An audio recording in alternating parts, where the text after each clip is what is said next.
Welcome to MPUNGWE-PUNGWE YouTube channel. Subscribe for you to enjoy more of our videos anytime we upload. Kodi munamvapo za Dr. Erube kwa Vumbwe. Dokote Erube, Dokote Erube. Dokote Erube, Dokote Erube. Kodi mukufuna mwitano wa business mtupatupa timabwezeresa banja likasokonekera kwa mphindi 40 timatsirika munthu akaberedwa chuma business ziziyenda bwino bwerani kwa Dr. Erube kumene timathandiza zonsezi. Nkhani zachitaka zavuta bwerani kwa Dr. Erube timathandizanso mwitano komanso kuvalirana anthu nkhope. Mukafuna kudziwa zambiri imbani foni pa 089 942649 0899426491 ndipo mukatero mudzathandizidwa. Dr. Erube, Dr. Erube, Dr. Erube anachepa.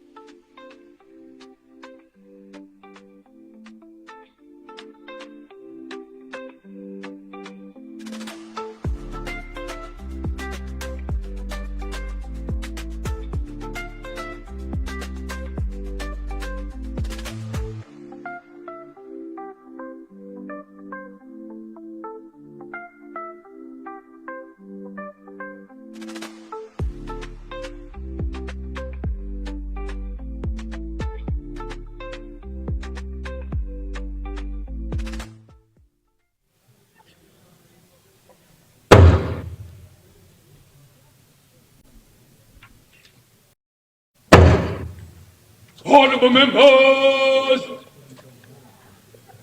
Madam Second Deputy Speaker,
shall we pray?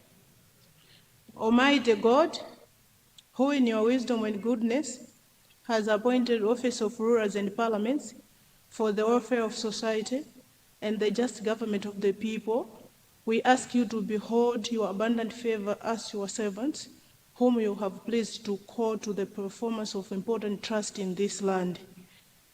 Let your blessing descend upon us here assembled, and grant that we may treat and consider all matters that shall come under our deliberation in so just and faithful a manner as to promote your honor and glory, and to advance the peace, prosperity, and welfare of this country, and of those whose interest you have committed to our charge. Amen.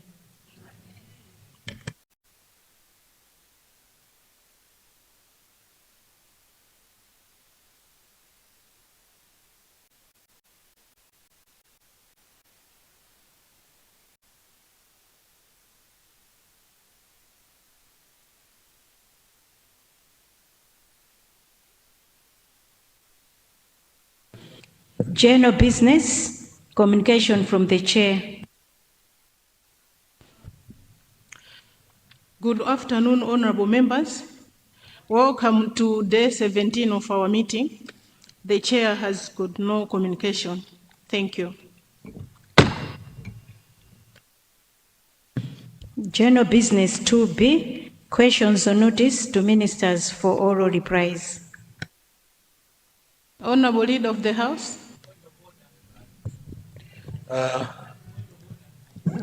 Good afternoon, Madam Second Deputy Speaker, and the entire House. Welcome. As guided yesterday, we will start business today by tackling bills, financial bills, bill number 7 and number 8. Once we are done those bills, we will move to laying on the table of statutory reports. Time permitting, we will proceed with now responses to questions as they appear on today's water paper. I submit, Madam Second Deputy Speaker. Thank you so much, Honorable Leader of the House. Honorable members, there is a motion. The motion in that we vary our standing orders in order to allow the House to tackle business bills, bill number 7 and bill number 8. Those of in favor say aye. Those of the contrary opinion say no. The ayes have it, and the motion is carried. Government business 3C, bills. Bill number 7 of 2026, International Development Association, Transforming High Potential Resilient Value Chains Project, authorization and ratification.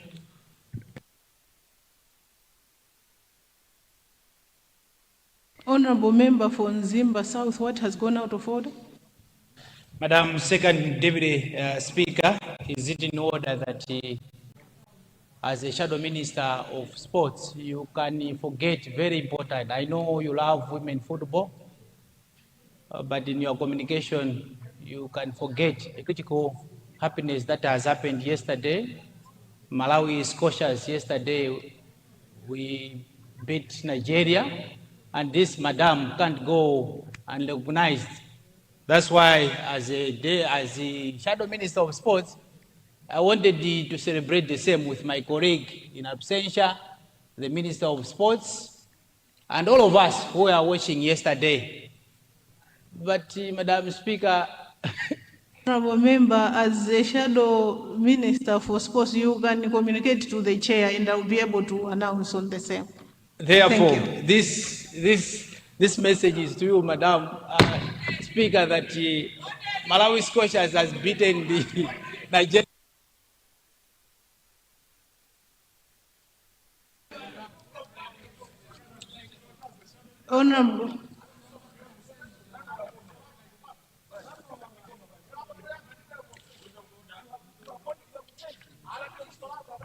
Honorable Minister of Finance.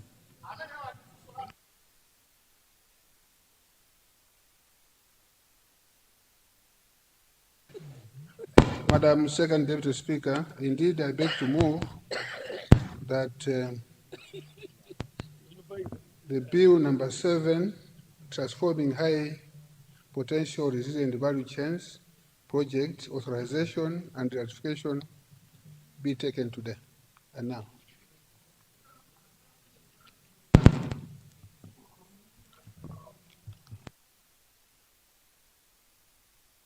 Honorable Minister, you have to waive the 28 days notice.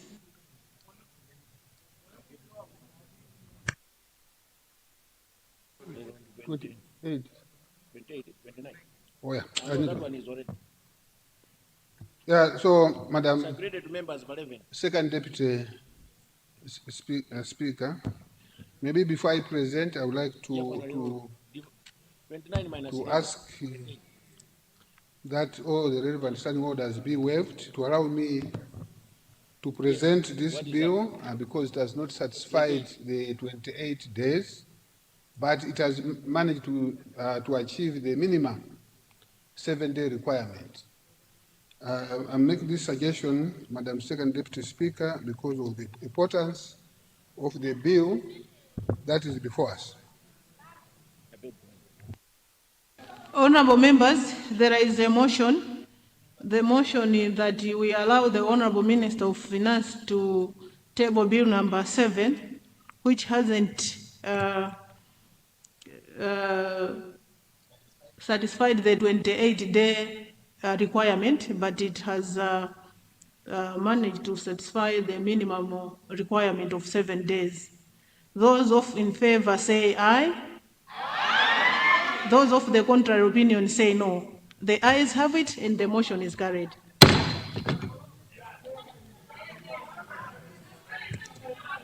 Honorable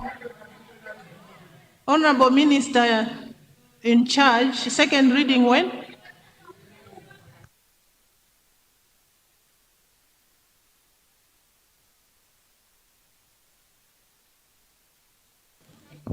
Madam Second Deputy, today and now. Honorable members, I now put a question. A question is that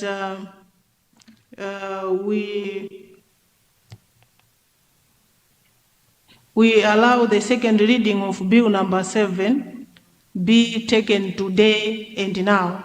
Those in favor say aye. Those of the contrary opinion say no. The ayes have it and the motion is carried. Second reading, Bill number 7 of 2026, International Development Association. Honorable Minister in charge to deliver your second reading speech.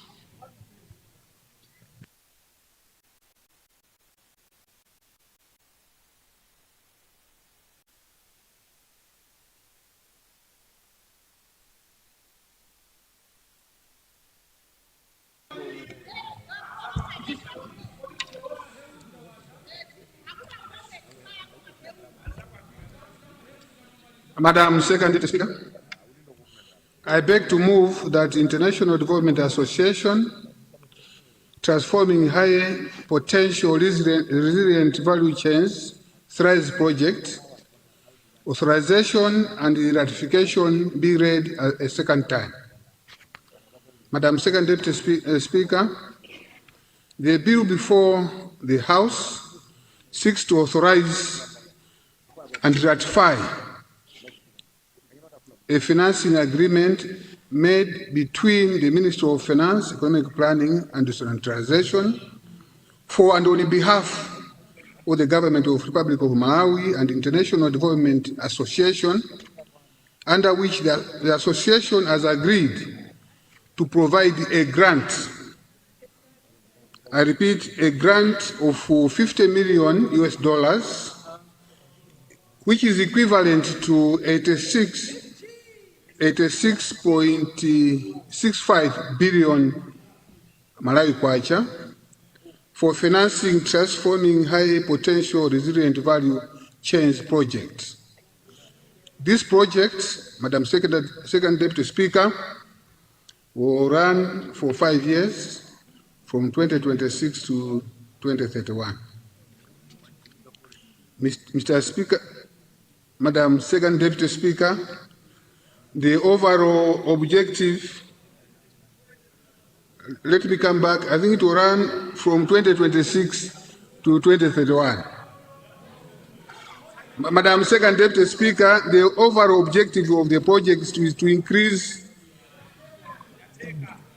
growth and access to finance for targeted firms in Malawi export value chains. The targeted firms are defined as direct exporters, small and medium enterprises that are supplying directly or indirectly to exporters. Madam Second Deputy Speaker, this project is being brought before the House because Malawi's economy remains stalled in the face of macroeconomic crisis, exacerbated by a limited industrial and export base, declining job creation. Formal employment covers less than 9% of the workforce, and the exports remain concentrated in raw tobacco.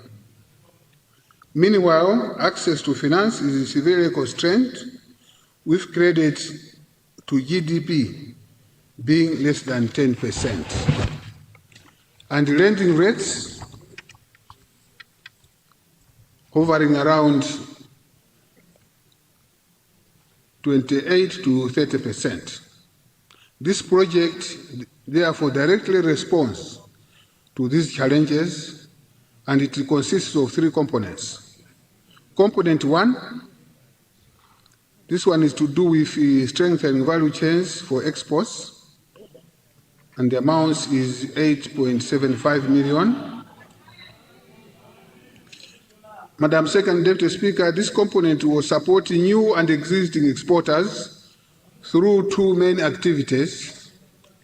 The first one is the Export Readiness Program for matching grants to buyers to acquire international certification and make pre-approved investment,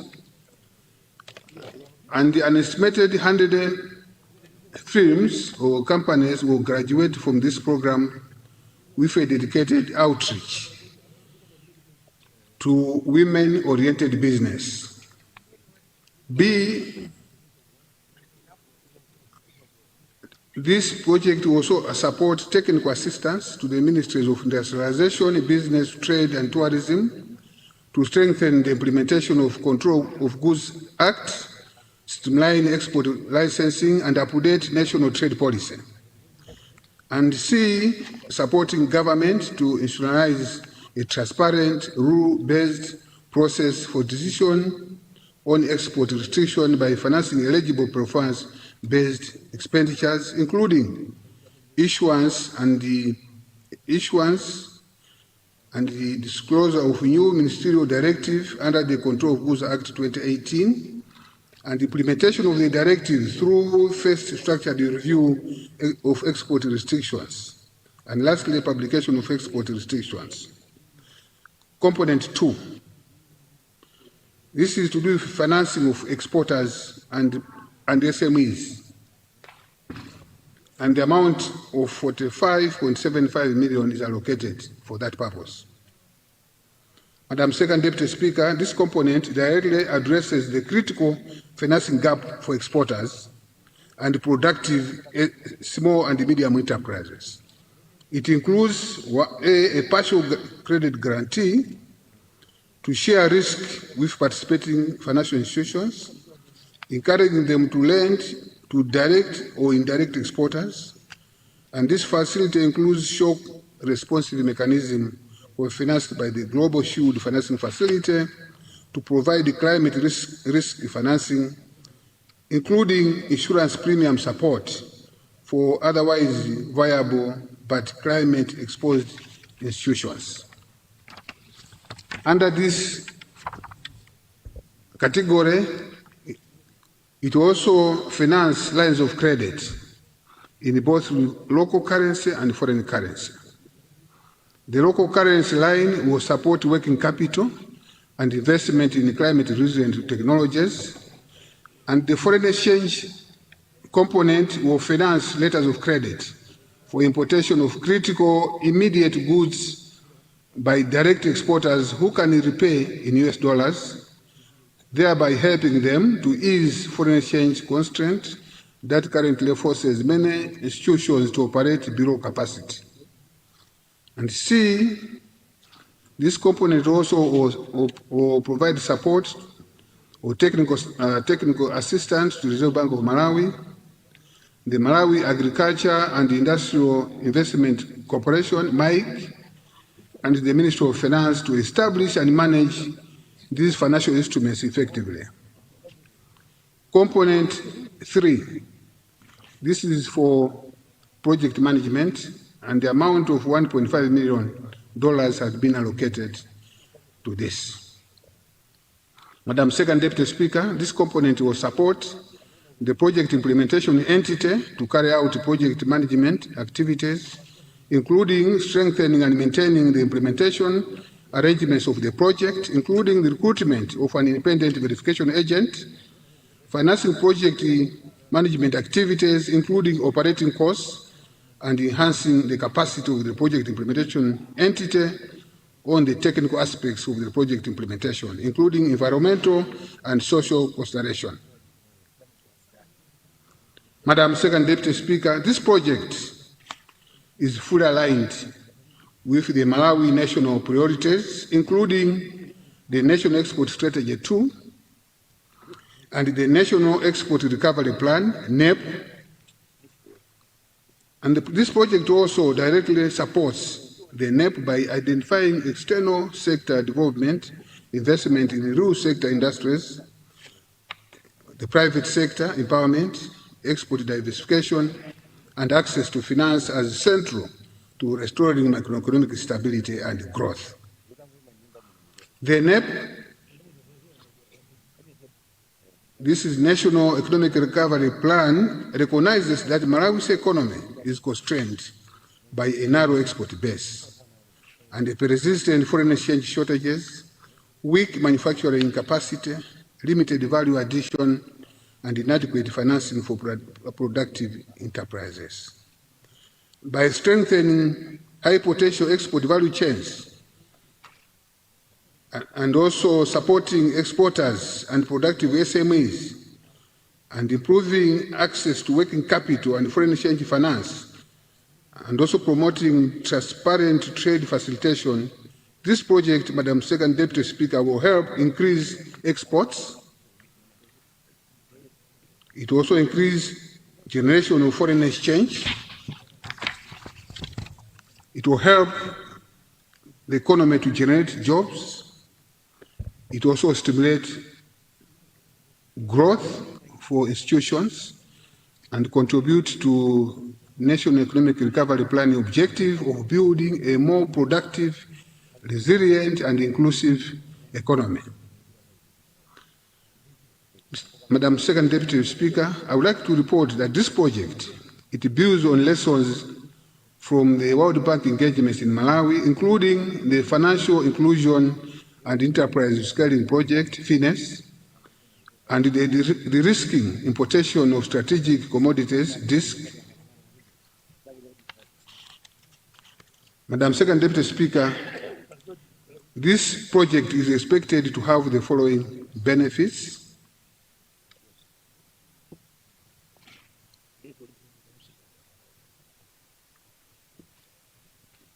By closing this project, it is expected that the additional annual revenue of $75 million among beneficiary institutions, of which $35 million will be additional export revenue. It is also expected to support 300 beneficiary institutions or companies to export. It is intended to fund 300 institutions or companies to allow them to export. It also includes, out of the 100 must be first-time exporters, and at least 10 women-owned or women-led exporting companies.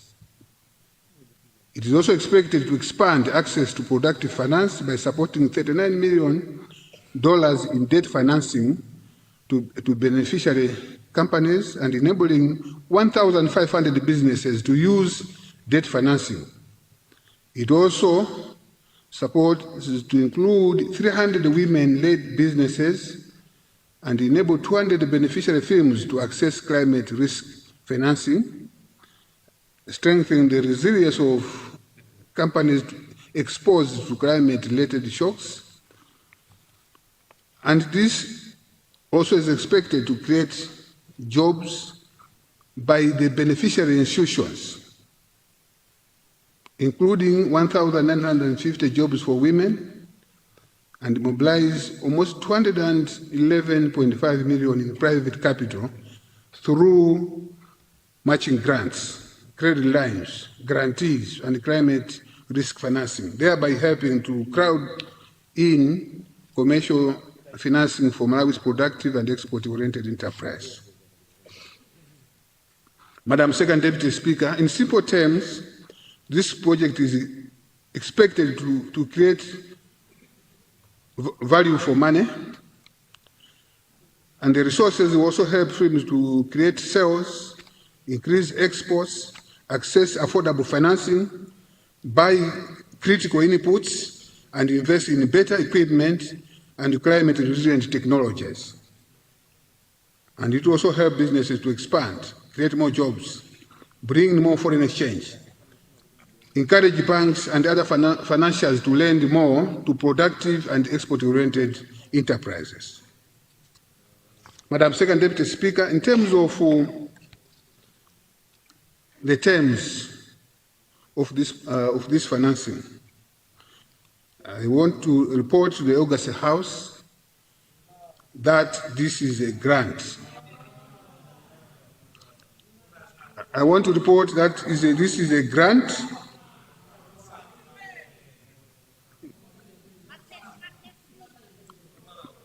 but then there will be a maximum commitment charge on and if you drawn financing balance, and this will be only half of 1% per annum. And this is only there to encourage us to draw more. If you don't draw, there's when we don't. So it is just there to show that we use the funds as soon as possible. So this commitment fee charges, if indeed they'll be applicable, then they'll be paid from the consolidated fund. Madam Second Deputy Speaker, in view of the urgent need to revive our export sector, create more formal jobs, and build the resilience of our private sector to climate shocks, this project requires the full support of this August House. Mr. Speaker, Madam Second Deputy Speaker, may I therefore invite honorable members on both sides of the aisle to join me in thanking the International Development Association, IDA, for providing this grant of $50 million to the government of Malawi, and therefore ask the House to support the bill. Madam Second Deputy Speaker, I beg to move.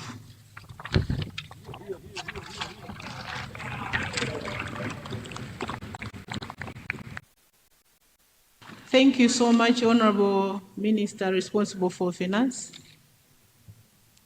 I now recognize responses from MCP. Honorable Member for Waiunikira, you have the floor. Yeah, thank you so much, Madam Secretary. I have 10 minutes, is it? I have 20 minutes. All right, thank you so much. Once again, thank you so much, Madam Second Deputy Speaker, for granting me the floor.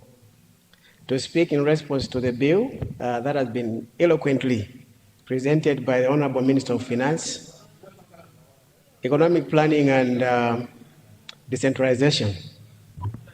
Of course, Madam Second Deputy Speaker, I do this on behalf of the Mighty American Congress Party, and I want also to sincerely thank the leadership of our party, our party president, Dr. Jaguera, and the Right Honorable Leader of Opposition for granting me this platform to respond on behalf of the party. I don't take it lightly. They could have chosen others. We have many more equally capable colleagues from this side. Madam Second Deputy Speaker, the bill before us is very crucial, very important. And I want, through you, Madam Second Deputy Speaker, to congratulate the Honorable Minister of Finance, Economic Planning and Decentralization for tabling this bill. In fact, it should have been tabled probably after clocking 7 days when it came to the House. It shouldn't have waited this long because this bill is very, very important. Madam Second Deputy Speaker, this is a game changer. This is a game changer, $50 million US. It's a game changer. And we want to extend our gratitude to the World Bank for extending this grant in this project. Madam Second Deputy Speaker, this bill, Bill number 7 of 2026, International Development Association Transforming High Potential Resilient Value Chains Project, Authorization and Ratification Bill of 2026, basically seeks the authorization and ratification of this House on a financing agreement between the Honorable Minister of Finance, Economic Planning and Decentralization, and the International Development Association for the financing of 36.4 SDR, that's the World Bank currency, which is equivalent to $50 million US. And of course, it's also seeking the authorization of this House for the charging of commitment fee that the Honorable Minister talked about. This may not even arise. And if it arises, it's going to be very minimal. So on our part, Second Deputy Speaker, right from the outset, we want to fully support this bill. It's a very important bill to this nation. And so the American Congress Party and its leadership, together with all our followers, are fully behind this bill. Madam Second Deputy Speaker, this bill could not have come at a better time than this, than now. Because right now, as a country, we are facing acute forex challenges. And I've had this problem for some time now. And the main problem of our forex challenges is because we have a narrow forex base. According to the recent World Bank country report, as a country, we have been experiencing dwindling levels of export for some time now, for some years, both in terms of volumes, in terms of value, and even in terms of the number of exporters in this country. If you look at the graphs, they are going down like this. This is one of the interventions that probably is going to reverse this unfortunate trend. Madam Second Deputy Speaker, as a country, we can't continue to have this situation of forex challenges. It's inconveniencing everybody, including us members here. Most of us travel here. When we go to the banks, they give us probably 500 if they have it. But usually, people are suffering. We are all suffering as a country. And so this is a very good intervention so that we turn around the situation. As you are aware, Madam Second Deputy Speaker, Currently, our trade deficit as a country is very wide. I think we are over 3 trillion kwacha. In other words, we are importing more than 3 times what we export.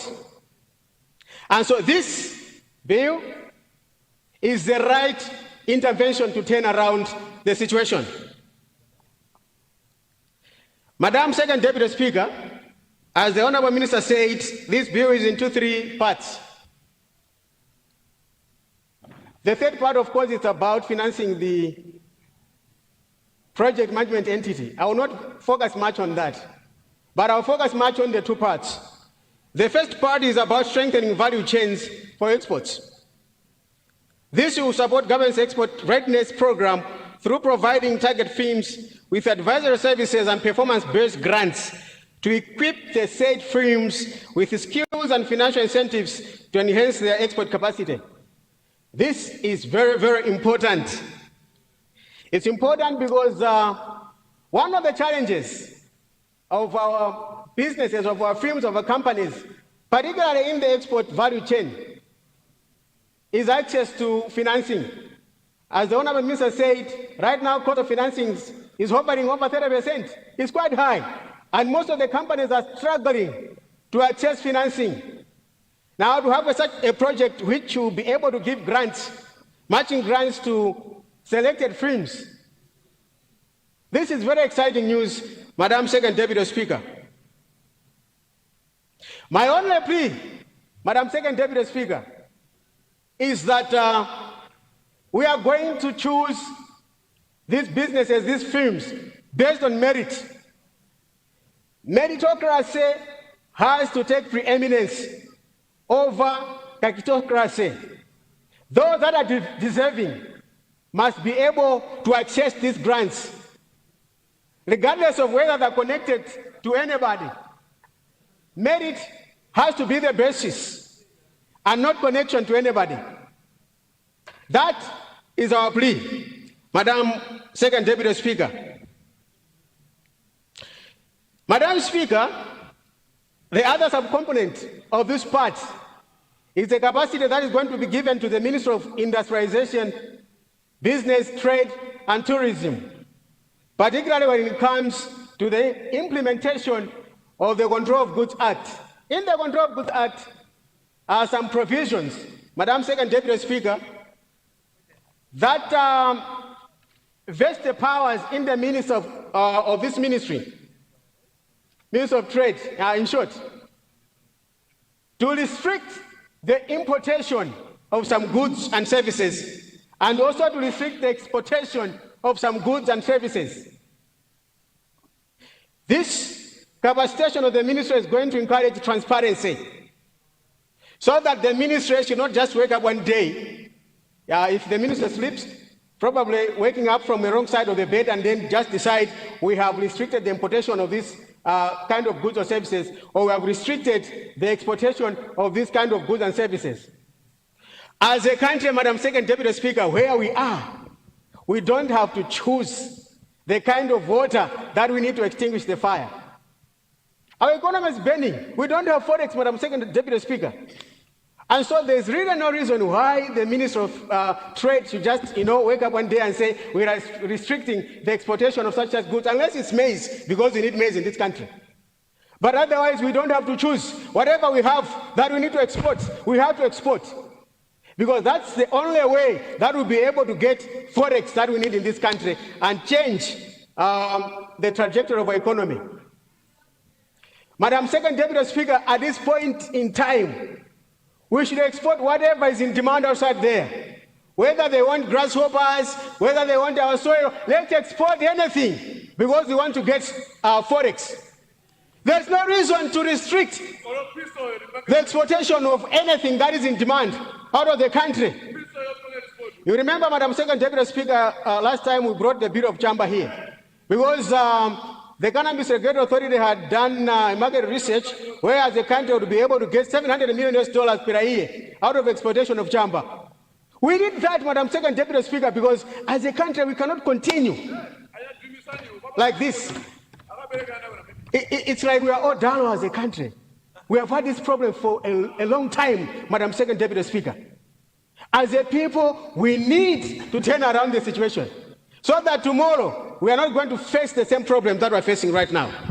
The second problem, Madam Second Deputy Speaker, that the exporters this country, especially the SMEs, are facing is the issue of bureaucracy when it comes to getting permits from the Ministry of Trade. They take long, Madam Second Deputy. As I'm speaking now, there are other exporters that have had their applications submitted to the ministry for past 6 months. They are not being given their permits. Some of them will take even a year, Madam Second Deputy Speaker. In fact, as I'm speaking, there are some officers in the Ministry of Trade that have these permits application in their interim, and they're just looking at them, Madam Second Deputy Speaker. I want to mention this, Madam Second Deputy Speaker, that these exporters are doing this nation a favor. It's not them, it's not the ministry, it's not the nation doing them a favor, it's them doing us a favor as a nation. And therefore it's important that we expedite the authorization of their permits. The other issue is the processes. For them to get all the permits, I think there are about over 10 steps, 10 permits that they have to get. They have to go to trade, they have to go to chambers of commerce, they have to go to Reserve Bank, they have to go to MRA. Madam Second Deputy Speaker, this is too long. Why don't we streamline all these processes? Why don't we have a single window so that when they go there, they get their permits and off they go and export? We cannot continue like this, Madam Second Deputy Speaker. I want to finish by tackling on the second part of this bill that is talking about financing the firms that are in the export value chain by providing them with partial credits, including line of credits in local currency as well as in forex. Most of the businesses in Malawi, as we're speaking now, are struggling to access forex because there's no forex. And therefore, they are even failing, Madam Second Deputy Speaker, to run their operations, especially those that are in the export value chains. Because without forex, they can't buy the raw materials. They can't. And so this is very, very important. With these very few remarks, Madam Second Deputy Speaker, as my Congress party, we fully support this bill, and we hope that this project, when it comes to pass, is going to fulfill all its objectives. Thank you very much, Madam Second Deputy Speaker. Madam. Thank you, such honorable member for Lilongwe-Pulanjus, who is also the spokesperson of MCP. Now the bill is open for general debate. Can I have takers on the floor?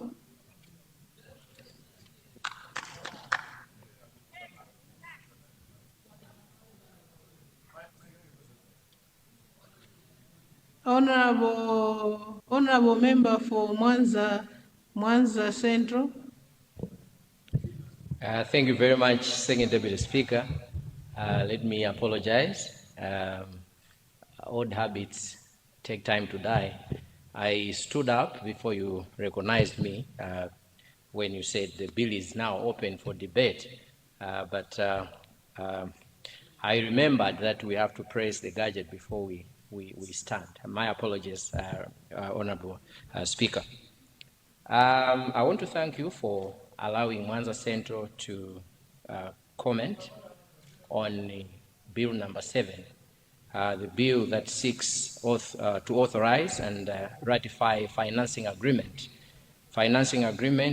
between the Ministry of Finance, Economic Planning and Decentralization on behalf of Malawi government with the International Development Association dated 19th June 2026, under which the association agreed to provide to the government a grant in an amount equivalent to 36,400,000 special drawing rights in order to assist in the financing of transforming high potential resilient value chains project. Madam Deputy, Second Deputy Speaker, I want to thank the Minister of Finance for negotiating for this particular financing. This is a grant, and as UTM and as a Member of Parliament from Mwanza Central, we have no objection. We support this bill. It presents an opportunity, Madam Second Deputy Speaker, to transform this economy. Number one, through value addition, increased productivity, export growth, and job creation. For far too long, our country, Madam Second Deputy Speaker, exported raw commodities. And to the surprise of all of us, we import finished goods of the same raw materials that we export. That is something that, as a nation, we need to come to a point where we agree and say, I think we've done this bad habit for so long, and it is now time to change and start doing things differently. Madam Second Deputy Speaker, when we export raw materials, when we export unprocessed goods, what we initially do is we export jobs. We have been exporting cotton, and when we export cotton, in return we import finished textile. And when you look at that, what we are initially doing is we are processing the raw cotton outside this country.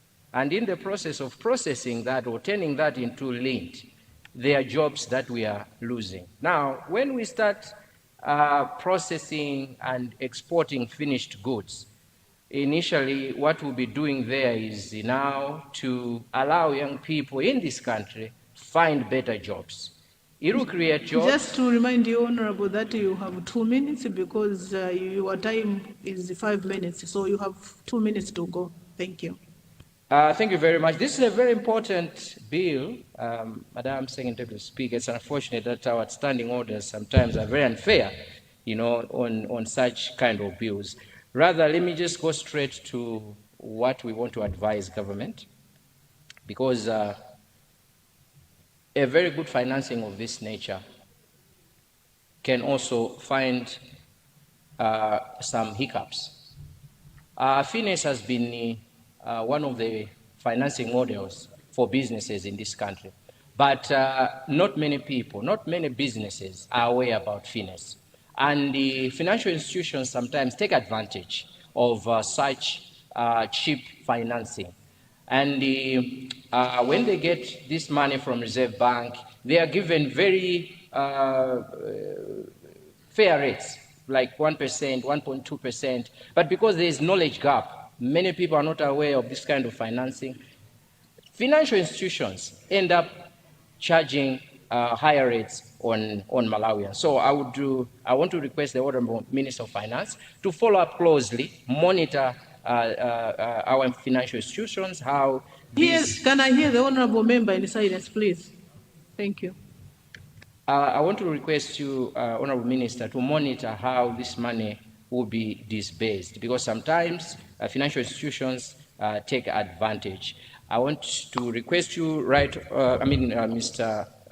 Speaker, I want to request the Finance Minister to make sure that there is transparency in to add his voice on this very important bill that I believe that is going to put Malawian's economy at a very high level. As we all know that we are struggling with the issues of Forex, and to do business in this country is becoming very, very difficult as days pass in and pass out. I would like also, Honorable Second Deputy Speaker, to thank the Finance Minister for ably presenting this bill to this House, which is a very important bill, and I believe this bill would have been presented here some years back, if it was done, I believe here in Malawi would have been moving towards a good direction. Let me take the opportunity also to echo on the words that His Excellency Professor Arthur Peter Mutharika, President of this nation, said that when he's voted into power, is going to transform the economy of this country to the highest level.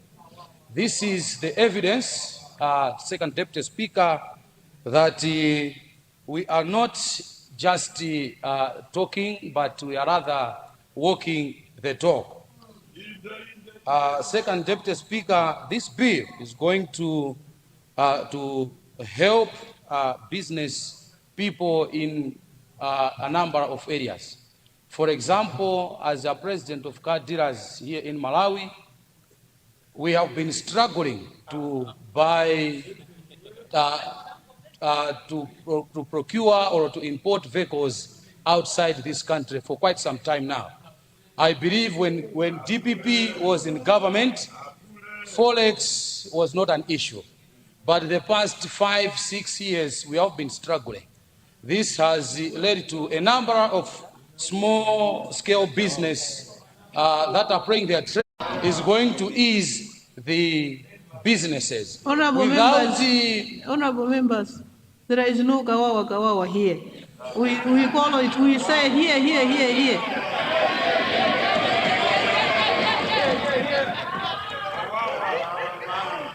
Second Deputy Speaker, small-scale businesses are struggling in this country because of the issue of Forex.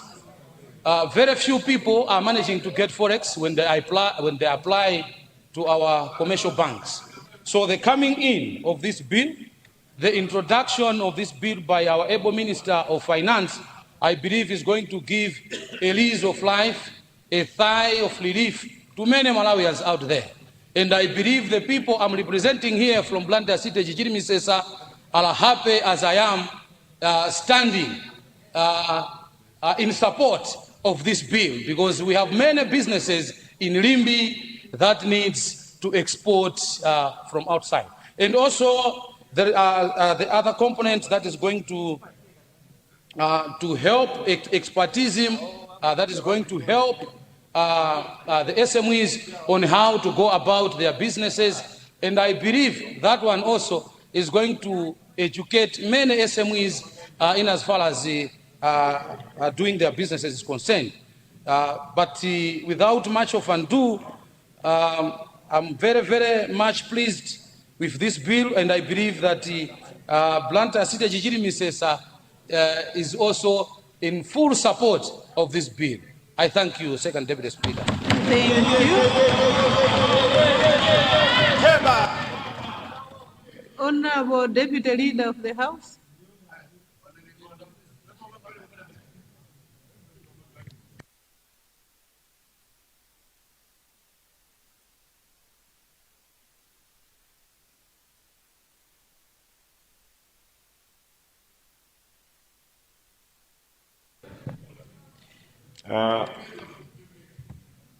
Honorable Second Deputy Speaker, Madam, having listened to the debate so far, which is all in support of the bill, I would to move a motion that we curtail debate to allow the Honorable Minister of Finance wind up. I beg to move. Thank you so much, Honorable Deputy Leader. Honorable members, there is a motion. The motion is that we curtail debate in order to allow the Honorable Minister responsible for Finance to wind up. Those in favor say aye. Aye. Those of the contrary opinion say no. The ayes have it, and the motion is carried.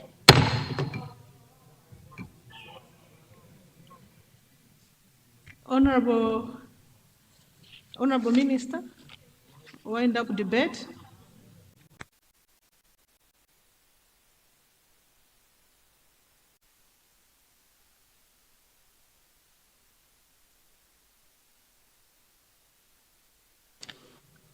Thank you, Madam Second Deputy Speaker. First, I would like to thank all the speakers that have spoken or commented on this bill, starting with the spokesperson for my Congress party.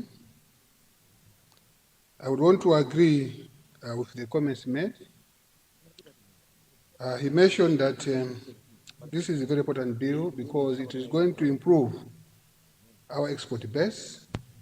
It is going to help us to generate more forex, to create more jobs. But he did mention that there's need that the beneficiaries, be it companies or individuals, they have to be selected based on merit. I want to assure the honorable member that the government of Professor Arthur Peter Mutharika will always go for merit. Because Nkukuta Moyo's agenda is to transform the economy. And it doesn't look at the company based on where it is situated or who is the owner of the company. So I want to assure the honorable member that indeed merit will be the basis for selecting the companies. He has also mentioned that the application of KOGA, Control of Goods Act, I think should be applied properly by the relevant ministry, Ministry of Trade and Business, and it should be able to allow more exports, and we should avoid applying more restrictions. He has also mentioned the need that we need to reduce bureaucracy so that it didn't take too long, and ensure that the applicants for permits and licenses need to be supported in the shortest time possible. He has also mentioned also the streamlining of process of ensuring that even the banks, they should not take long, and at the same time, they should not be charging high fees or charges, which I entirely agree, so that the banks should not take advantage. We also had a comment, a very important comment from the Mwanza Central, who is also supporting the bill and also has reiterated the importance of this particular bill. He also emphasized the need for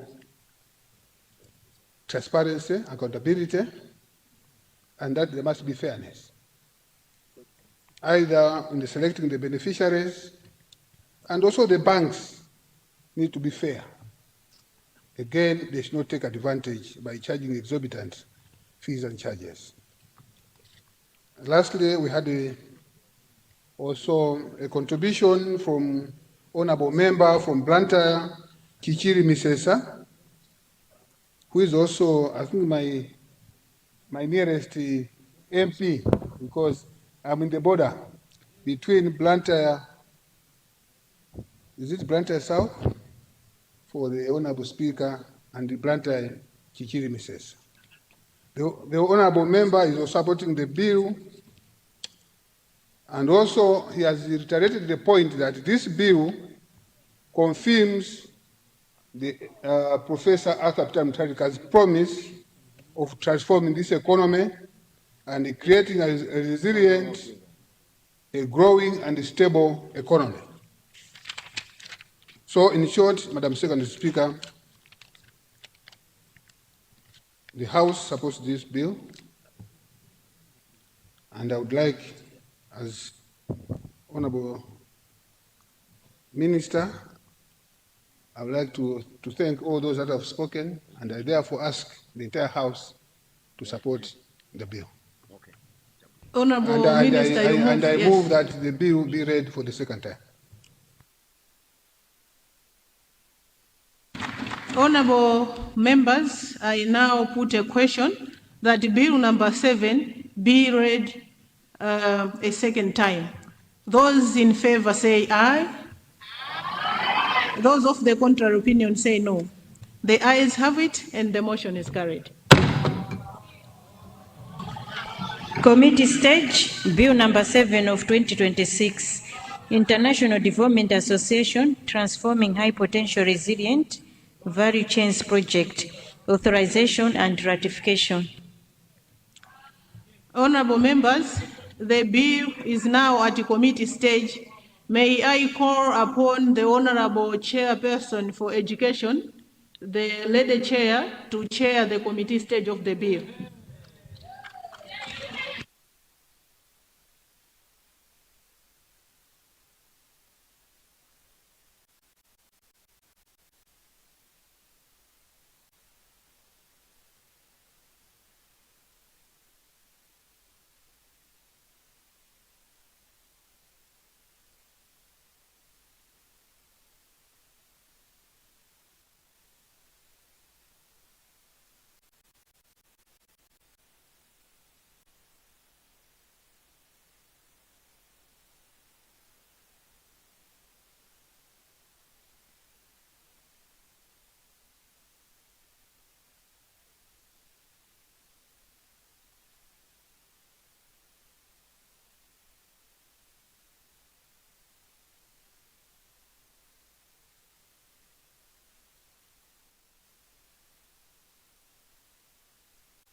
Honorable members, welcome to the committee stage of Bill number 7 of 2026, International Development Association, Transformation High Potential Resilience Value Chains Project, authorization and ratification, circulated to honorable members on Saturday, 11th July 2026.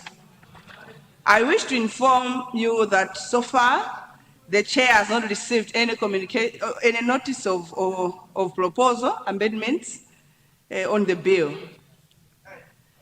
If no one wishes to speak, I now put a question. The question is that clause 1 to 5 stand part of the bill. Those of the opinion say aye. Aye. And those of the contrary opinion say no. The yes have it, and the motion is carried. That's it.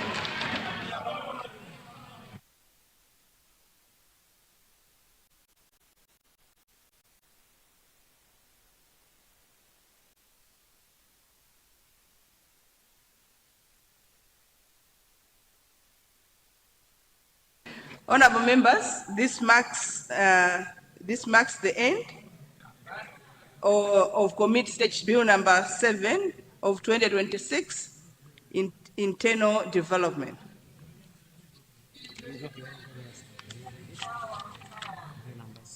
Okay.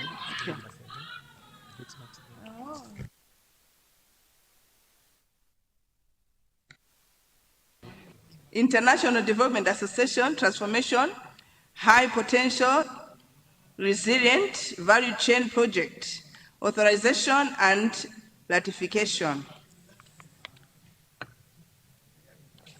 Thank you for your active participation. Thank you.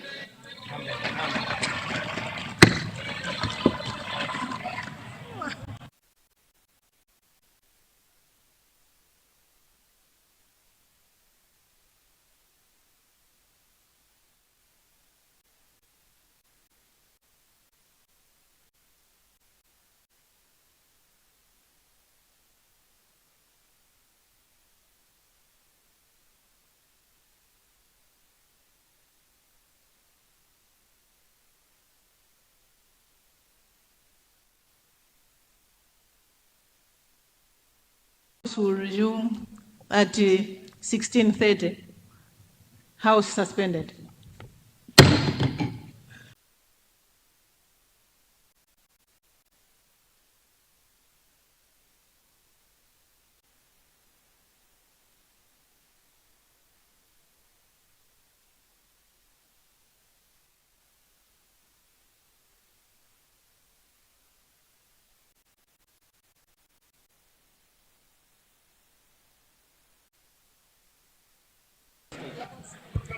Report stage, Bill number 7 of 2026, International Development Association, Transforming High Potential Resilient Value Chains Project, authorization and ratification.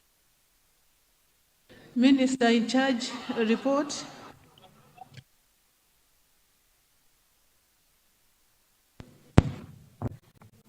Madam Second Deputy Speaker, I'm pleased to report that Bill number 7, Transforming High Potential Resilient Value Chains, Thrive Project, authorization and ratification Bill number 7 of 2028 has passed through committee stage without any amendments. And I beg to move that the third reading be taken today. Thank you so much, Honorable Minister responsible for finance. Honorable members, I now put a question. The question is that the third reading of Bill number 7 be taken today and now. Those in favor say yes. Those in favor say aye. Those of the contrary say no. The ayes have it. The motion is carried. Third reading.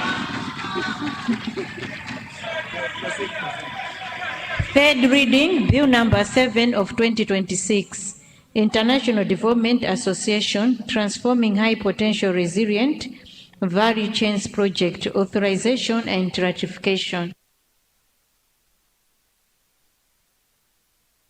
Honorable Minister. The motion?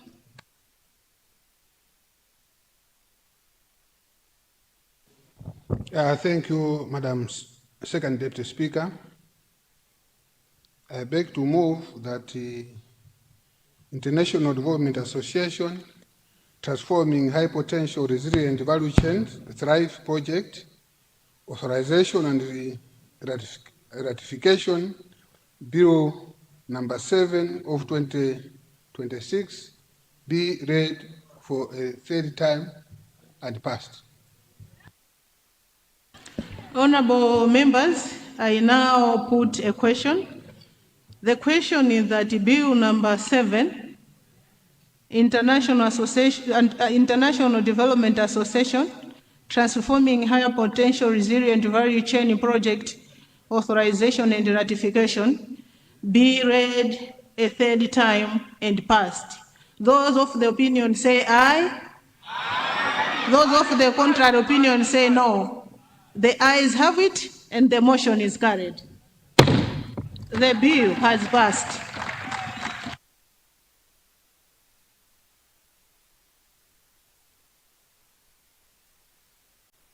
Honorable Deputy Leader of the House, guide us.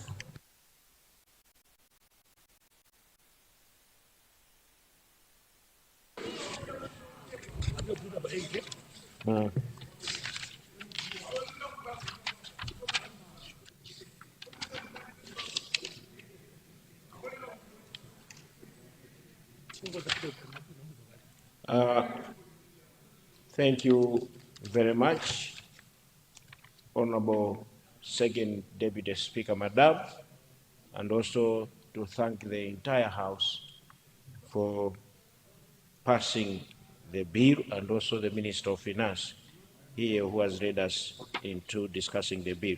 At this juncture, may I move a motion that the House now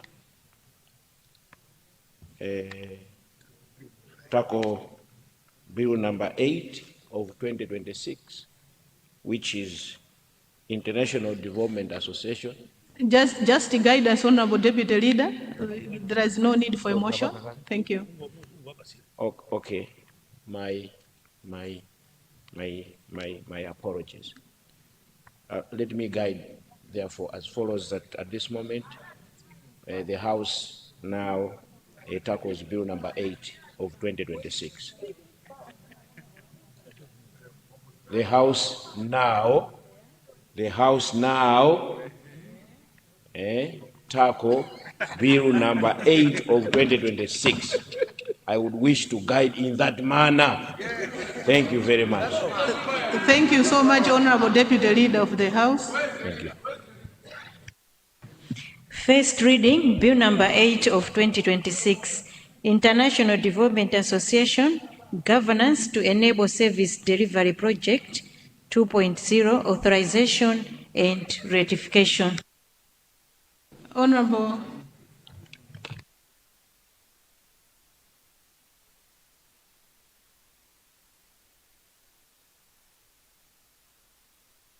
Minister, we need to move a motion first before it has the bill has not satisfied the 28-day requirement. Honorable members. Oh, okay. Honorable Minister, please request for the floor.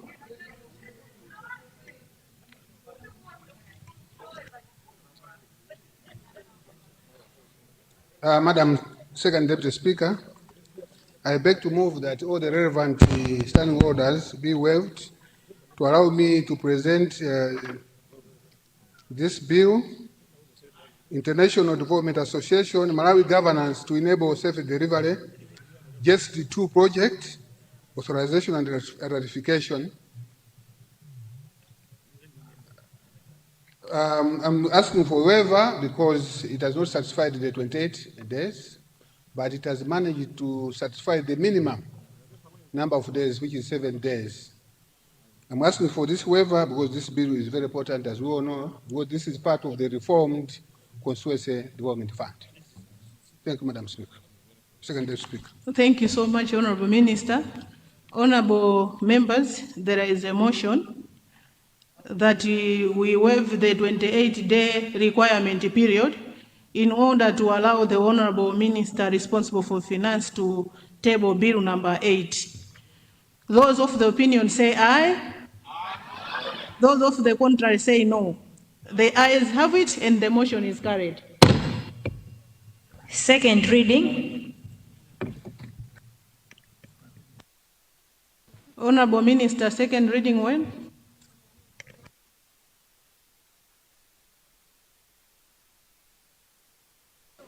Madam Second Deputy Speaker, today and now.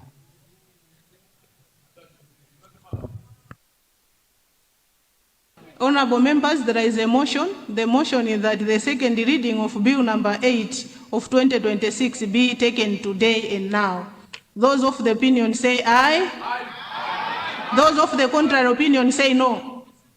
The ayes have it and the motion is carried. Second reading, Bill number 8 of 2026, International Development Association, Governance to Enable Service Delivery Project 2.0, Authorization and Ratification.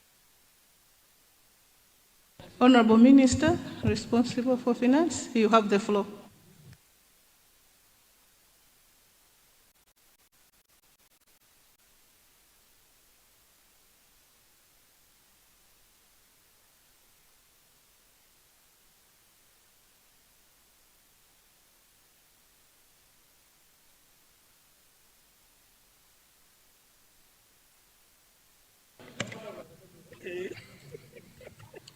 Madam Second Deputy Speaker, I beg to move that the International Development Association, Malawi Governance to Enable Service Delivery, just the 2 projects, authorization be read a second time. Madam Second Deputy Speaker, the bill before the House seeks to authorize the Minister of Finance, Economic Planning and Decentralization to receive from the International Development Association a grant, I repeat, a grant in an amount equivalent to 58 million 200,000 special drawing rights, which is equivalent to 80 million US dollars. And in Malawi Kwacha terms, the $80 million is equivalent to about 142 billion for implementation of Malawi governance to enable service delivery project 2, herein referred to GESD 2. This project is a successor to GESD 1. Honorable members from my far left, can I hear the Honorable Minister in silence? Thank you.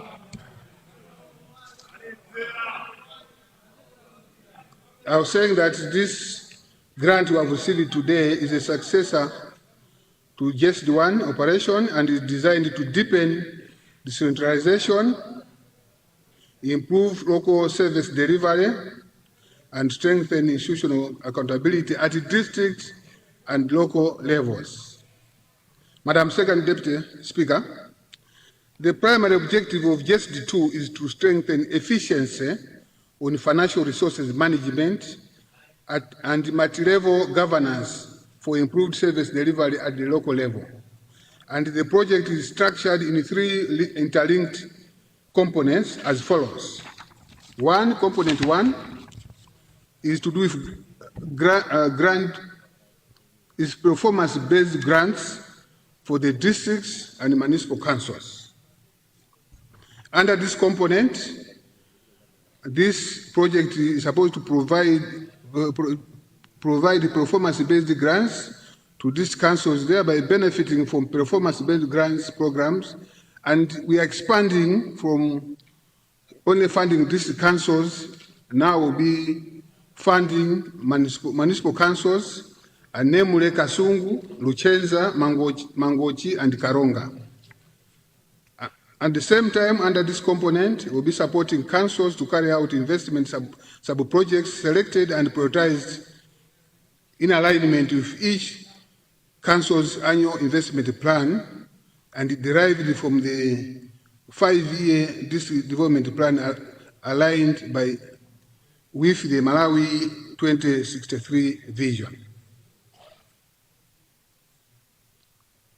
Thirdly, it also ensures that sub-projects comply with eligibility criteria, environmental as well as social standards and applicable laws and regulations.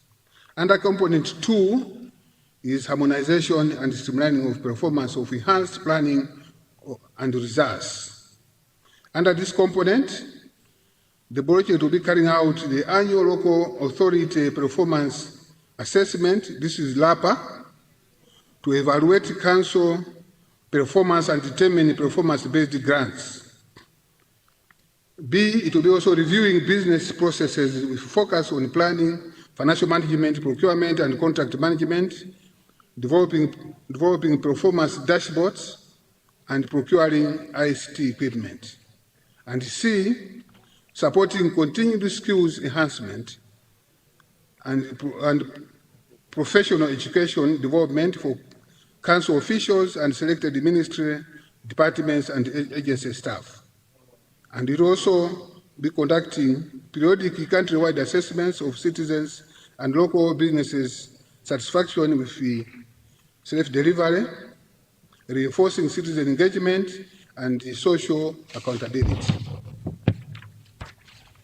Under component 3, this one is project management. Under this component, this project will be carrying out project management activities, including external audits, environmental and social safeguards audit, monitoring and reporting, and oversight of environmental and social standards. And again, under this component, we'll be financing operation costs necessary for effective implementation.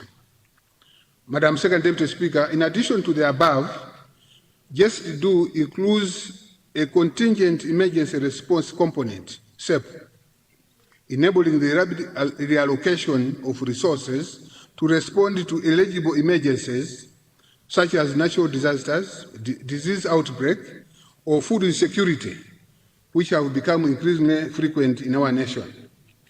Madam Second Deputy Speaker, you may also wish to be reminded that just one, which closed successfully, supported the critical improvements in the council performance and service delivery across all the 28 district councils. Building on that foundation, just the two will further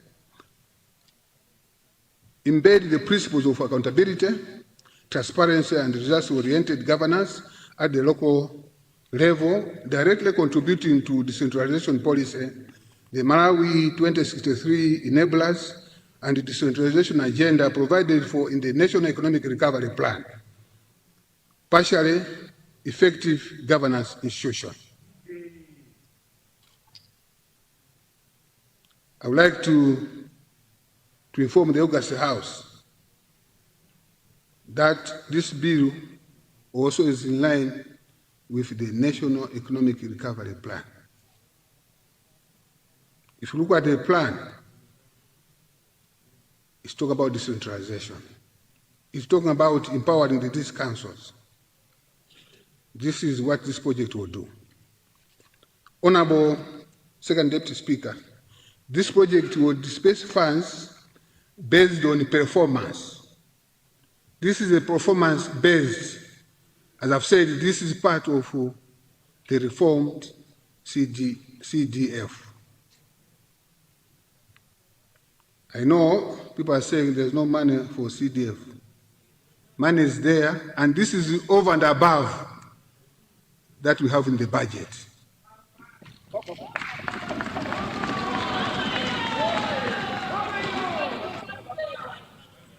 So money is available. But being performance-based, I would kindly request that let's take advantage of this. The money is available. I want to emphasize this to the August House and to those that are listening to this statement. With regard to the terms of this financing, I would like to inform this August House that this is a grant from International Development Association, IDA. But then there is a commitment fee if we don't use the money quickly. I repeat, if you don't use the money quickly. If you don't use money quickly, then there will be a half percent of 1% per annum. And such charges will be paid from the consolidated account if indeed we fail to use. But I don't see any reason why we should do so. Madam Second Deputy Speaker, the project will be implemented by the National Local Government Finance Committee, NLGFC, like reformed CDF, established under Section 149 of the Constitution of the Republic of Malawi, with oversight from a project steering committee and a project technical committee, and supported by dedicated project implementation team. Madam Second Deputy Speaker, let me emphasize that this project is not merely a continuation of JESID, but it is a significant upgrade because it places stronger emphasis on citizen feedback, digital transformation of local financial systems, and climate resilient local infrastructure. It is also fully aligned with the government's own local government service delivery reform agenda and the decentralization agenda provided for in the National Economic Recovery Plan. The closing date of this project is the 30th June 2031. So it is also a 5-year project. Madam Second Deputy Speaker, in view of the transformative potential of this project to improve the daily lives of our people, the people in the village, especially the people that today they could be desperate to get services, to get infrastructure, to get roads and bridges, and also to ensure that there's quality health, education, water, and roads which remains a challenge to us, it is imperative this Honourable House supports this critical bill before us. May I therefore, Madam Secretary Speaker, invite honourable members to join me in thanking the International Development Association for its continued partnership with the government of Malawi, and I call upon the August House to support the bill. Madam Second Deputy Speaker, I beg to move.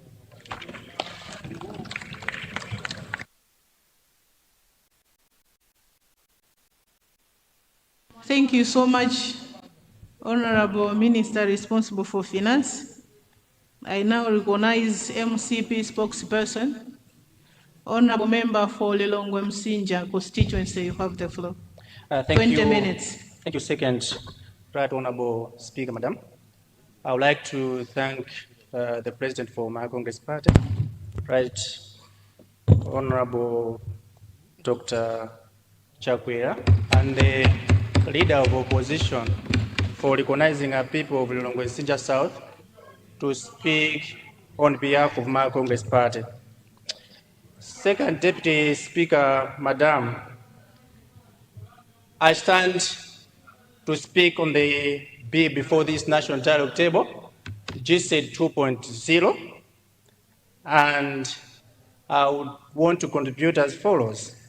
First, to Right Honorable Second Speaker, Madam, good governance is not measured by the number of policies produced, workshops conducted, or reports submitted. It is measured by the quality of service experienced by ordinary Malawians. This bill before this National Dialogue Table, Second Deputy Speaker, Madam, presents an important opportunity to strengthen the local governance systems, improve institutional performance, enhance accountability, and deliver better public services. These are objectives that deserve Parliament's support. However, I wish to submit that Malawi must move beyond measuring governance through administrative compliance alone. The true question is not whether institutions function according to procedure. The real question is whether citizens experience better lives because those institutions function effectively. Madam Speaker, Madam, Malawi Congress Party therefore proposed that this project should introduce what may be called a citizen service delivery scorecard. Rather than evaluating councils on financial reporting or procedure compliance, government should publicly report measurable service delivery outcomes such as, number one, reduction in project completion delays, improvement in water supply and sanitation services, increased functionality of healthy facilities, improved maintenance of local roads, fast delivery of public services, and citizen satisfaction with local government performance. Second Deputy Speaker, Madam, government exists to improve people's lives. Citizens should judge institutions by outcomes, but they should not judge by organization charts. This project should strengthen the professional capacity of local authorities. Many councils, as we speak, continue to experience shortages of planners, engineers, procurement specialists, financial analysts, and monitoring officers. Sustainable decentralization, Second Right Honorable Speaker, Madam, requires that we invest in people much as we invest in systems. Malawi Congress Party would like to propose that we need to take much of our time in improving technology in our councils. Technology should become a central pillar of implementation. Digital procurement systems, electronic project monitoring, online financial reporting, and public performance dashboards should be significantly strengthen transparency while reducing opportunities for inefficiencies. Malawi Congress Party would like to encourage government to come up with what we would call the annual parliamentary development performance report that covers all major governance projects. Parliament should not merely approve funding, it should annually evaluate whether governance reforms have translated into measurable improvements in service delivery. Malawi Congress Party believes that Malawi's development challenge is not only about increasing expenditure, it is about increasing public value. Citizens do not experience governance through policy documents, they experience governance when medicines are available in hospitals, when children learn in completed classrooms, when roads remain passable throughout the year, and when councils respond efficiently to community needs. Malawi Congress Party would like to say, after 5 years, local authorities should become more responsive, public institutions should become more accountable, and communities should receive better services. And this project will have justified Parliament's confidence. If not, we shall simply have financed another governance program without fundamentally improving governance itself. Very lastly, Deputy, Madam Speaker, Madam, development financing should not merely strengthen institutions, it should strengthen public trust in those institutions. This should remain a collective objective. Malawi Congress Party, with this submission, supports the bill. Thank you very much.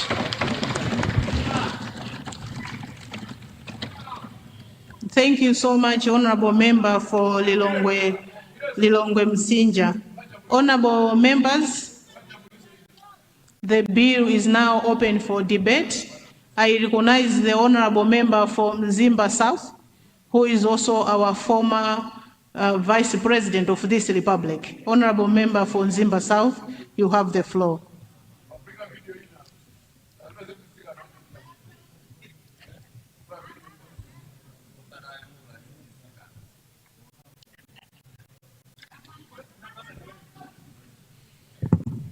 Thank you very much, Madam Deputy, Second Deputy Speaker. Madam Deputy Speaker, why I'm standing is nothing else but because I'm extremely happy that if you bring such bills in this House, we would say government is on the right track. Why do I say this?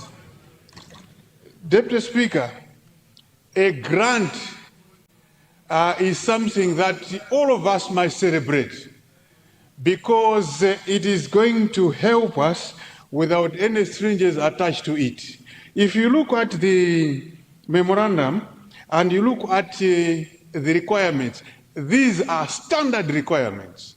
So through you, let me congratulate the Minister of Finance, and indeed through him, the Minister of Local Government as an implementing agency. To you, the Minister of Local Government, let me also say this, that let's make sure that our systems at the Assembly are top-notch so that we can consume this money without getting any punishment from the agencies that are giving us this money. Deputy Speaker, in my last comment on this one is the Minister was saying it's more or less like a success. No. You have been given this because you are able to perform. So you must congratulate yourself that you have started on the right path. Because it is, Deputy Speaker, if you did not satisfy the requirements, can I hear the Honorable Member? Can I hear the Honorable Member in silence? Can I hear the Honorable Member in silence, please? Deputy Speaker, I'm saying, through Minister of Finance, if you did not satisfy the requirements and the standards set by the IDA, this bill or this grant would not have been given to us. So we want to thank you and continue looking for some more grant in order for us to uplift the status of our country. My standing was to encourage you, Deputy Speaker, those who were doubting that the 5 billion CDF is not going to be a reality, I think now they have the answer. With these remarks, I support the bill. Thank you very much. Thank you so much, Honorable Member for Nzimba South. Honorable members, I would also like to inform the House that in view of the importance of the matter under consideration, the House will not suspend proceedings for a usual health break. Thank you so much. I now recognize the Honorable Member for Chililongwe-Chilobwe constituency.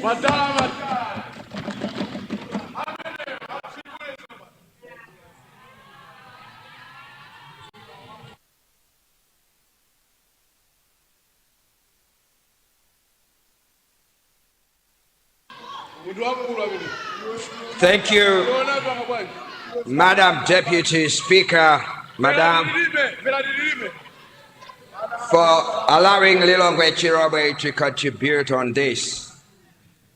The true measure of this bill will not be the amount of money approved by this House, but whether ordinary Malawians begin to experience better roads, improved markets, reliable water supply, quality health facilities, better schools, and more responsive local authorities.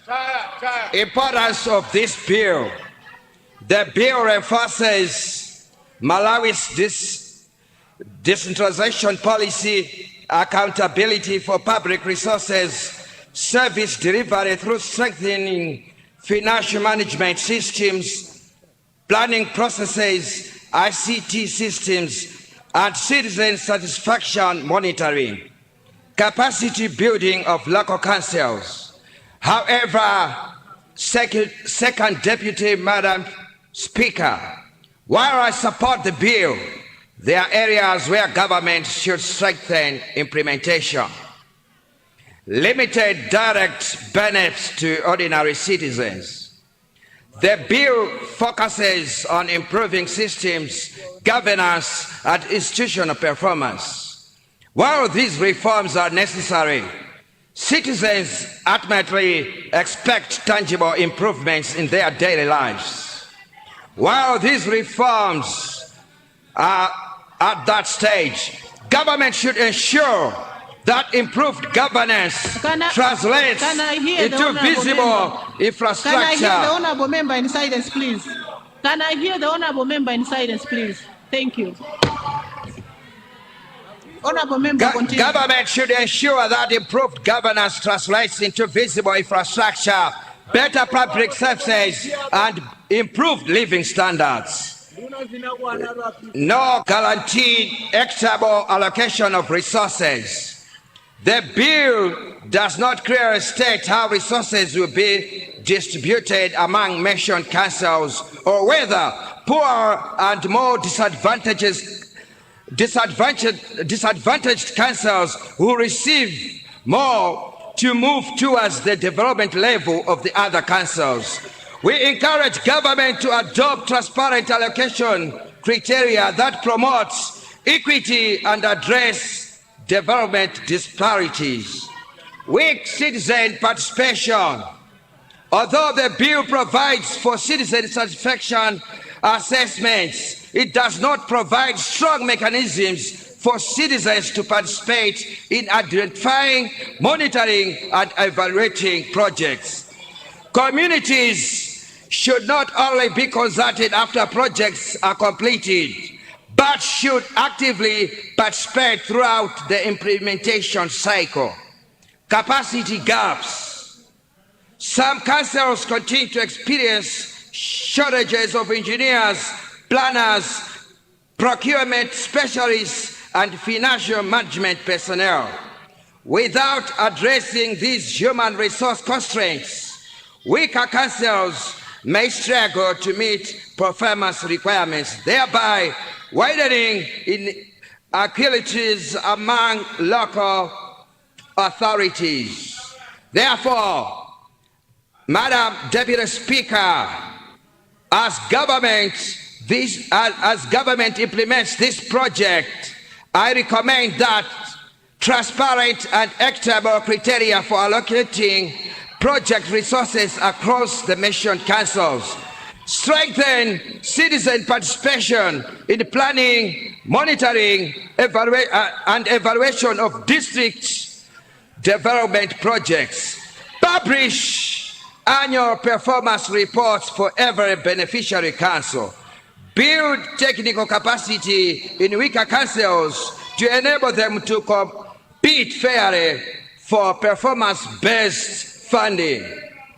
As this project will wind up in 30th June, I would like to ask the government how it will have this program sustainable after the closure of this project. I support the bill. Thank you. Thank you so much, Honorable Member for Lilongwe-Chilobwe constituency. Honorable Deputy Leader of the House.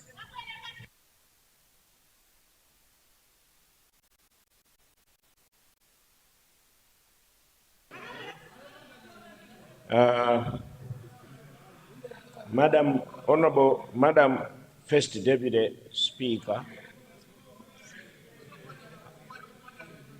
considering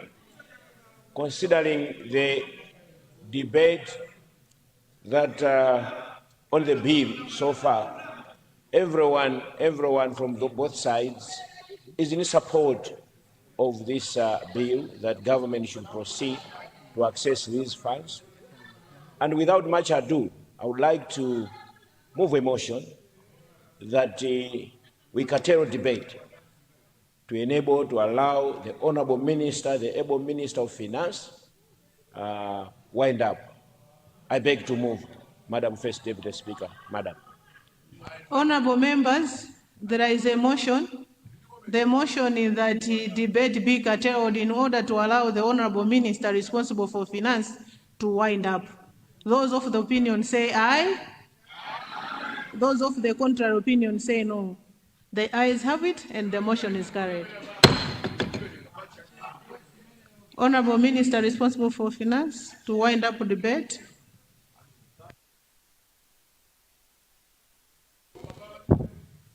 Thank you, Madam Second Deputy Speaker.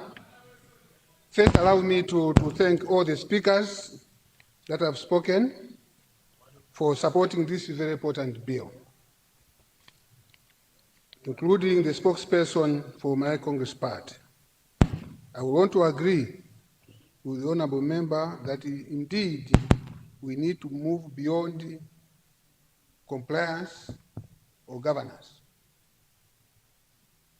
And that indeed we need to show tangible results. And we need to have a scorecard or even a dashboard. I would like to say, actually, that's the very reason we have guessed it. If you heard what I said, is that this GEST 2 is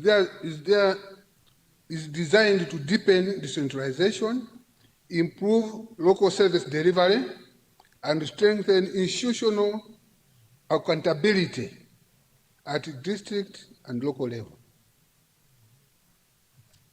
And if you also listened to my previous statement I made on the other bill, I also talked about technology. So I want to assure you that this government of Nkuktamoyo is addressing exactly what you have said. And I think I would suggest that we need to understand when I say this is performance-based. Performance-based, that it means at the end, we should be able to show what has happened. That's why it's performance-based.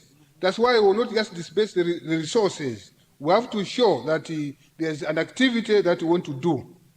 That's why we need, for you to give us, to pay you, you have to make a request and you have to show certificates on the ground. Then we'll pay based on that.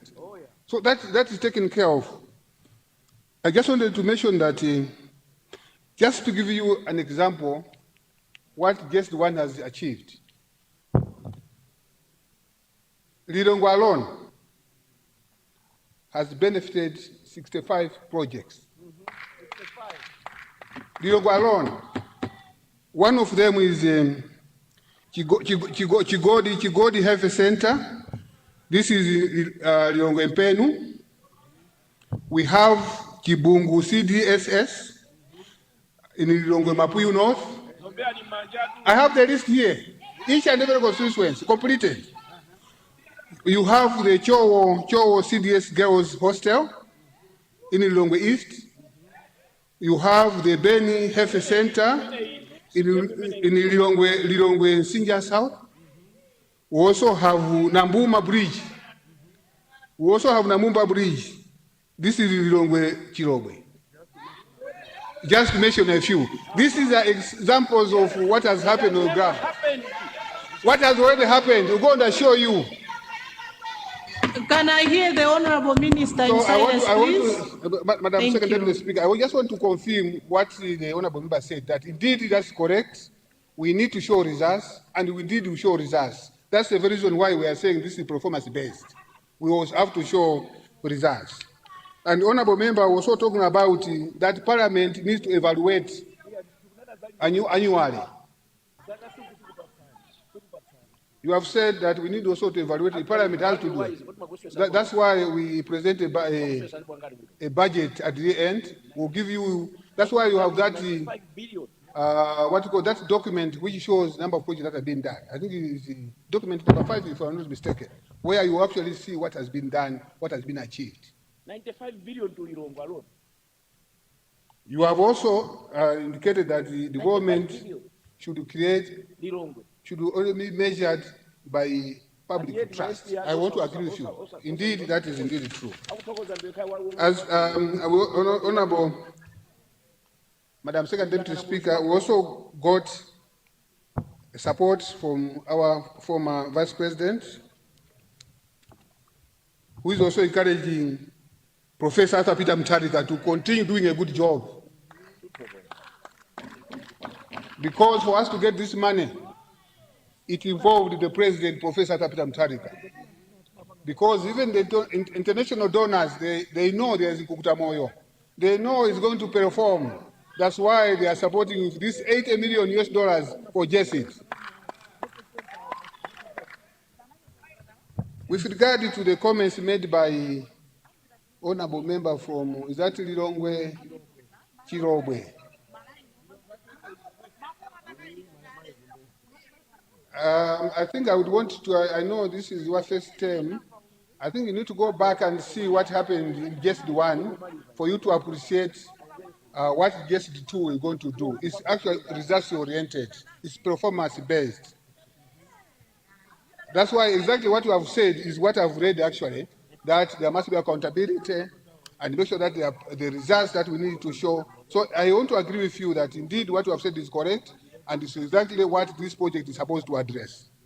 With those remarks, as a way of winding up, I want to move a motion that this bill number 8, International Development Association, Malawi Governance to Enable Self-Delivery 2, or just the 2 project, authorization and ratification, be read for the second time. Thank you, Madam Second Deputy Speaker. Thank you so much, Honorable Minister responsible for Finance. Honorable members, I now put a question. The question is that Bill number 8, International Development Association, Governance to Enable Service Delivery Project 2, authorization and ratification, be read for a second time. Those in favor say aye. Aye. Those of the contrary opinion say no. The ayes have it, and the motion is carried. Committee stage, Bill number 8 of 2026, International Development Association, Governance to enable service delivery project 2.0, authorization and ratification. Honorable members, the bill is now at committee stage. May I call upon the chair of Women Parliamentary Caucus to chair the committee stage of the bill. Thank you.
Honorable members, welcome to the committee stage of Bill number 8 of 2026. International Development Association Governance to Enable Service Delivery Project 2.0, Authorization and Rectification. I wish to inform you that so far, the Chair has not received any notice of proposed amendments of this bill. If no one wishes to speak, I now put a question. The question is that clause 1 to 5 stand part of the bill. Those of the opinion say aye.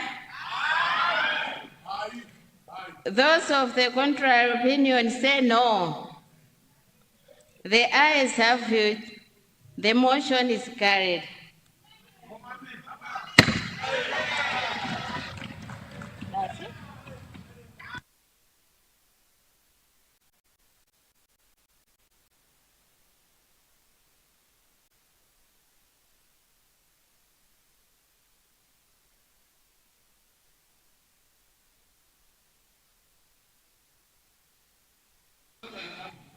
Honorable members, this marks the end of committee stage of Bill number 8 of 2026, International Development Association Transforming High Potential Resilient Value Chains Project.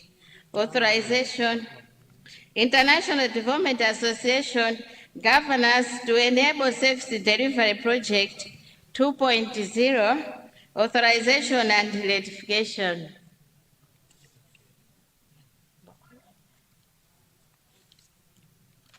Thank you for your active participation.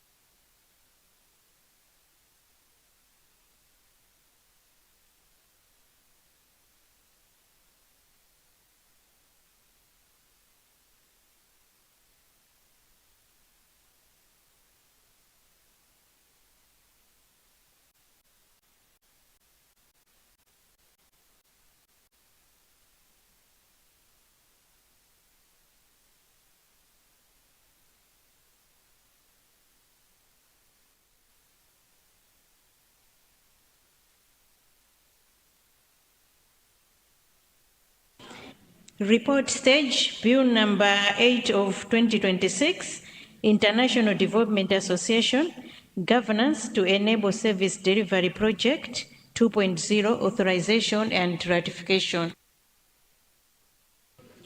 Minister in charge, report.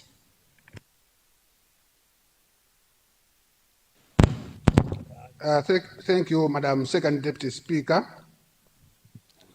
I would like to report that Bill number 8, International Development Association, Malawi Governance to Enable Service Delivery, just the 2 project, authorization and ratification, passed through committee stage without any amendments. I therefore beg that the bill be read a third time. Honorable members, there is a motion. The motion is that Bill number 8, International Development Association, Governance to Enable Service Delivery Project 2, Authorization and Ratification, be taken today. Those of the opinion say aye. Aye. Those of the contrary opinion say no. The ayes have it and the motion is carried. Third reading, Bill number 8 of 2026, International Development Association, Governance to Enable Service Delivery Project 2.0, Authorization and Ratification. Honorable Minister, third reading when? Madam the Second Deputy Speaker, today and now. And that the bill be read the third time and passed. Thank you so much, Honorable Minister, responsible for finance. Honorable members, I now put a question. The question is that Bill number 8, International Development Association, Governance to Enable Service Delivery Project 2, Authorization and Ratification, be read a third time and passed. Those of the opinion say aye. Aye. Those of the contrary opinion say no. The ayes have it and the motion is carried. The bill has passed.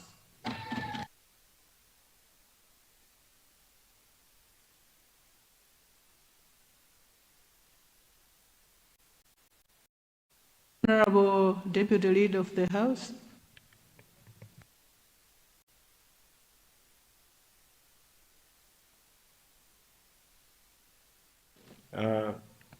Thank you very much, Madam Second Deputy Speaker, for presiding over these 2 bills now that have been passed. And let me also congratulate the Honorable Minister of Finance for facilitating that these bills should come to the House, and all other government officials that took part. And also to congratulate the members here for meriting these 2 bills and passing them into act.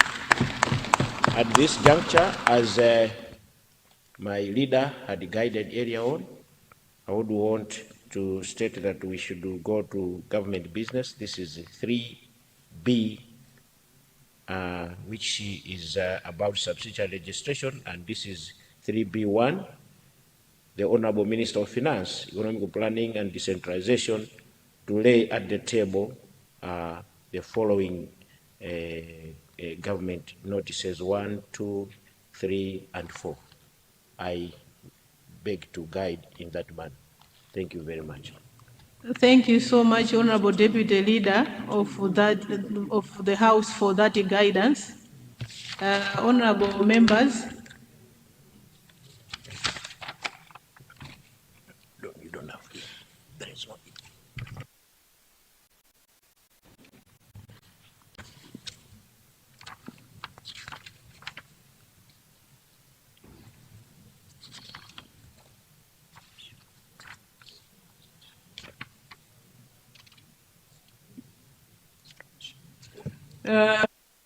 Honorable members, there is a motion.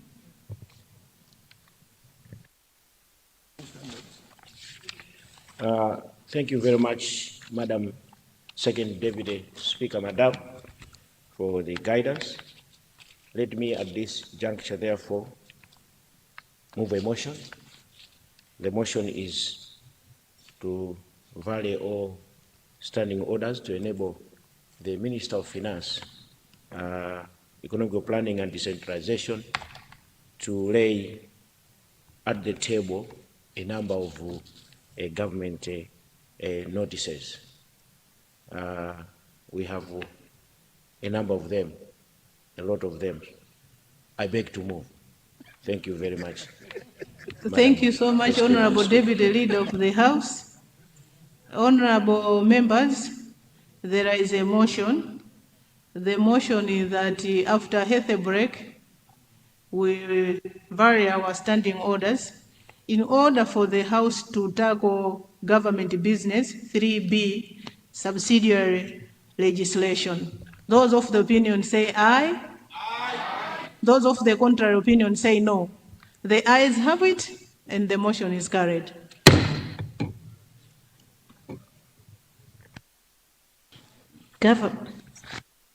Honorable members, I now suspend the House for a health break. The House. Welcome to MPUNGWE-PUNGWE YouTube channel. Subscribe for you to enjoy more of our videos anytime we upload. Kodi munamvapo za Dr. Erube kwa Vumbwe. Dokote Elube, Dokote Elube. Dokote Elube, Dokote Elube. Kodi mukufuna mwitano wa business mtupatupa timabwezeresa banja likasokonekera kwa mphindi 40 timatsirika munthu wakaberedwa chuma business ziziyenda bwino bwerani kwa Dr. Erube kumene timathandiza zonsezi.